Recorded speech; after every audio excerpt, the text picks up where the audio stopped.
The lawyer's voice felt distant as I stared at the single brass key lying in the velvet box on the mahogany table. And to my son, Marcus Brennan, I leave this key. That was it.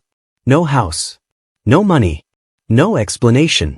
Just a key that opened nothing while my sister Vanessa got everything. The $800,000 Victorian house, Mom's savings, her jewelry, all of it.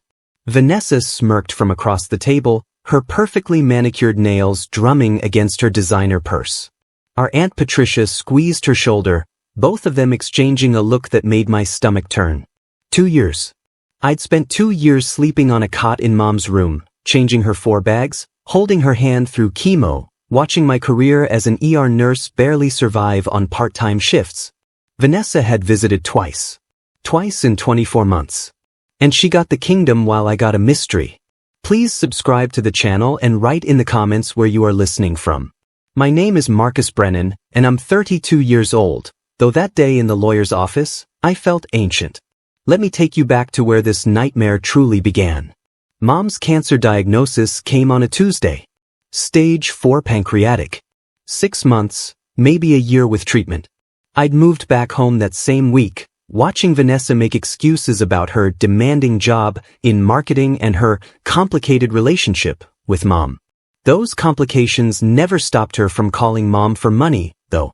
I'd reduced my hospital shifts from full-time to part-time, draining my savings to cover Mom's medical bills that insurance wouldn't touch. Aunt Patricia visited often those first months, always whispering to Mom behind closed doors, always leaving with Mom looking exhausted and anxious. I thought she was helping. I was wrong about everything. Vanessa showed up 3 days before Mom died, tanned from her Cancun vacation, playing the devoted daughter for the hospice nurses. She held Mom's hand for the cameras. Yes, she actually posted grief photos on Instagram, while I stood in the corner, invisible as always. "You're so good at the caretaker thing," she told me once, like it was a compliment. I could never handle the gross medical stuff. She'd wrinkled her nose. "But don't worry, I'm sure Mom appreciates it in her own way." In her own way. Those words haunted me now, staring at the meaningless key. I packed my belongings from Mom's house, now Vanessa's house, into 4 boxes. 4 boxes for 32 years of life. Vanessa watched from the doorway, sipping wine. "You understand, right? Mom wanted me to have stability. You've always been the independent one."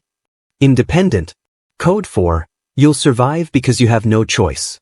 My studio apartment was 400 square feet of peeling paint and sirens at night. I worked double shifts to cover rent, the key sitting on my nightstand like a taunt. What door did it open? What had Mom meant? I couldn't let it go. Between shifts, I researched everything. I called locksmiths, showed them photos. "Antique brass, probably 1940s, one said. "Safety deposit box key, maybe? Or an old filing cabinet." Safety deposit box. Mom had never mentioned one. I started calling banks, starting with the one she'd used for decades. Nothing. Then older banks, smaller ones. On my 7th try, First Continental Bank downtown, the clerk paused. "Brennan? Let me check our vintage boxes." My heart stopped. The safety deposit box was small, dusty, untouched for decades. Inside, a manila envelope, thick with papers. My hands shook as I opened it in the privacy booth. First, a birth certificate. Vanessa Morrison. Morrison was Aunt Patricia's maiden name, born to Patricia Morrison, father unknown. Adopted by my parents when she was 6 months old. I read it 3 times. Vanessa wasn't my sister. She was my cousin. Then property deeds. A commercial building downtown, inherited by Mom from her parents, leased to tech companies.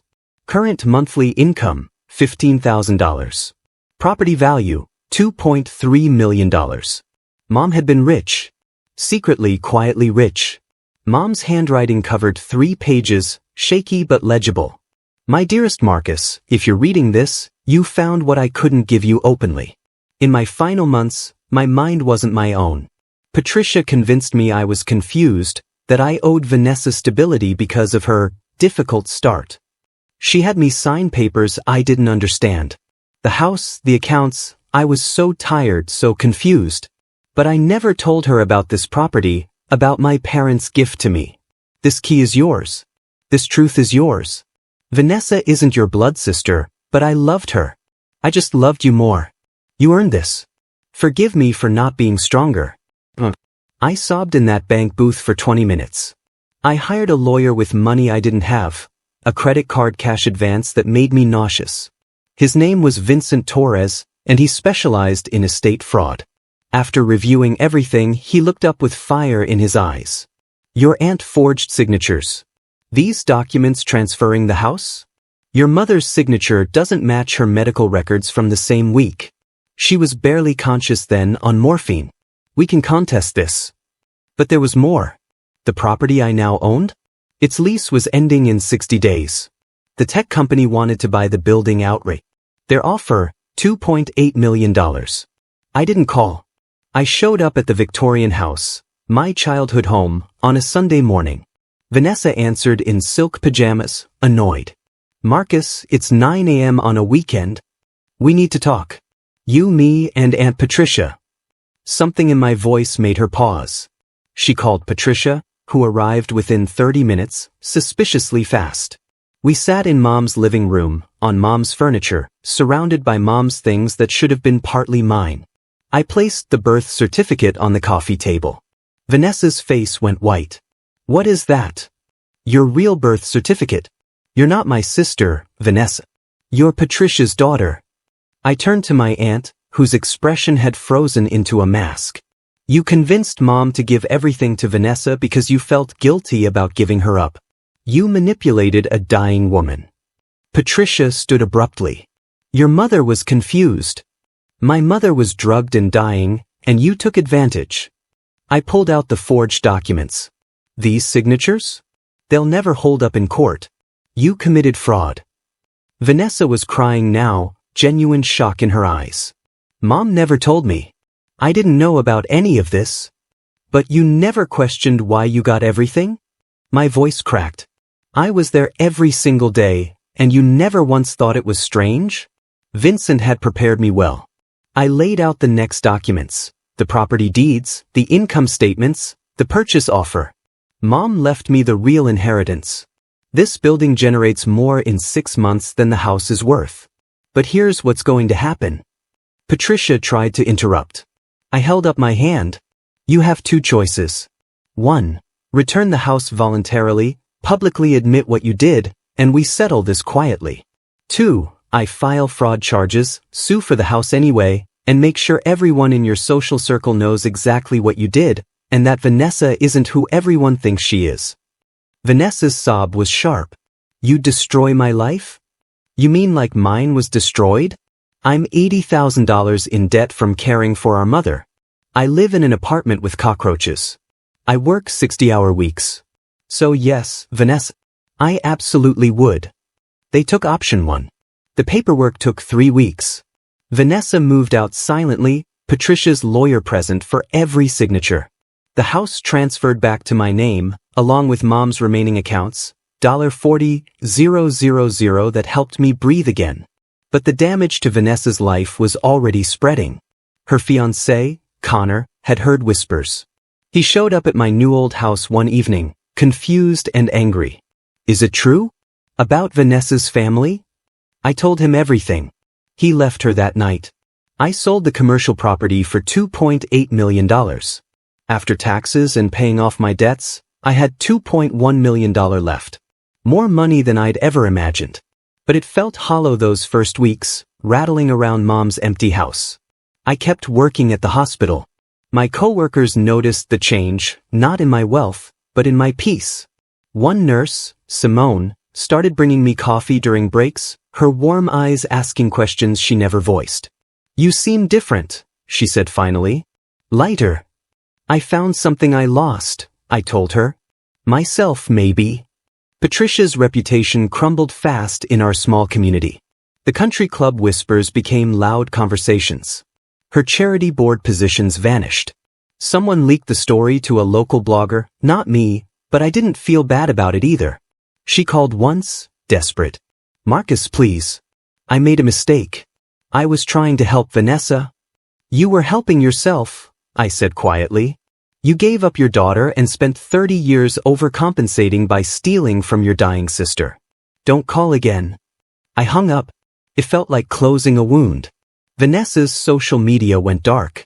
Her marketing job let her go, restructuring, they claimed, but everyone knew. She moved to another state, fleeing the shame. Part of me felt guilty.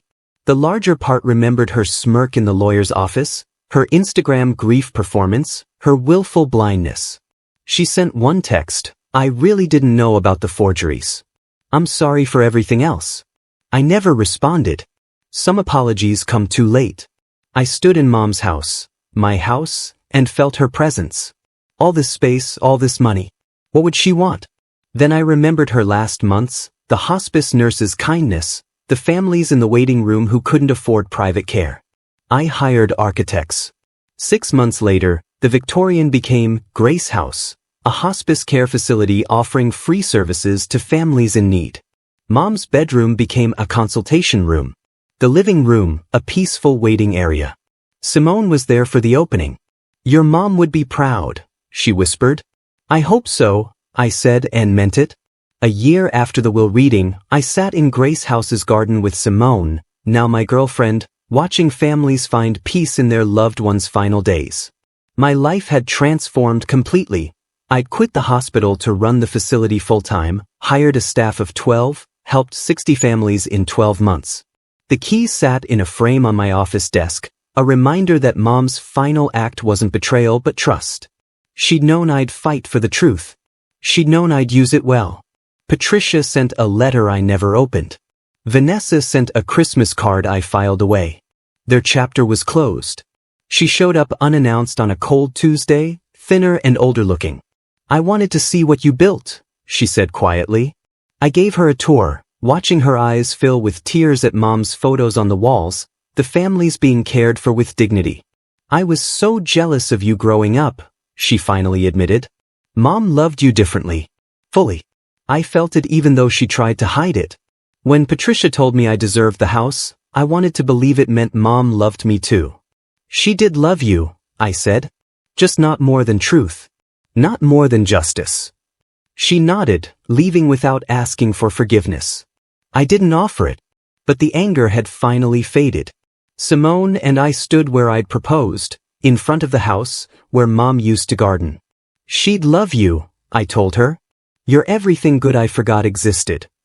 "Your mom knew," Simone said, showing me something I'd never seen, a letter Mom had written to the hospital staff before she died, thanking them, mentioning the kind nurse with the beautiful smile who makes my son laugh.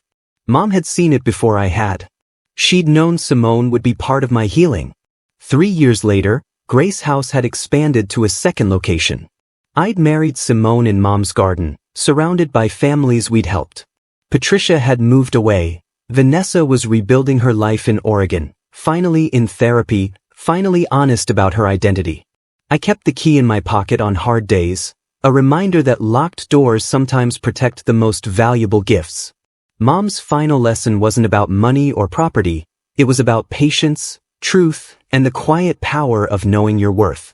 The house she left Vanessa was just a building. The key she left me opened everything that mattered. Justice, purpose, peace, and a future I'd built from ashes. I finally understood. Mom hadn't left me anything. She'd left me everything that couldn't be stolen, forged, or given away. She'd left me the truth and the strength to use it well. That key fit perfectly after all, not into a door, but into the lock around my own potential. And that made all the difference.